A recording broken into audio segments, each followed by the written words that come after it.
How to fix iPhone calls not going through.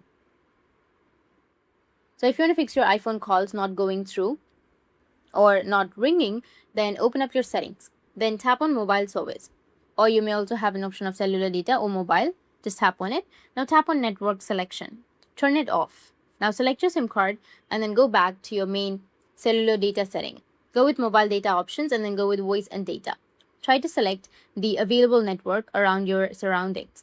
If it's 5G, then set 5G auto or 5G on. Or you can also select 4G depending on what you have. Also make sure to enable LTE to have better voice over your call. Quickly after that, you need to swipe down and then enable airplane mode for around 20 seconds. After that, just simply go and turn it off.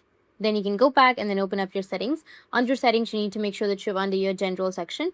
Now under general, you need to scroll down all the way down and then tap on transfer reset iPhone and then tap on reset and reset all of your settings. After resetting, your problem will be fixed. That's it. If you found this video helpful, hit the subscribe button and thanks for watching.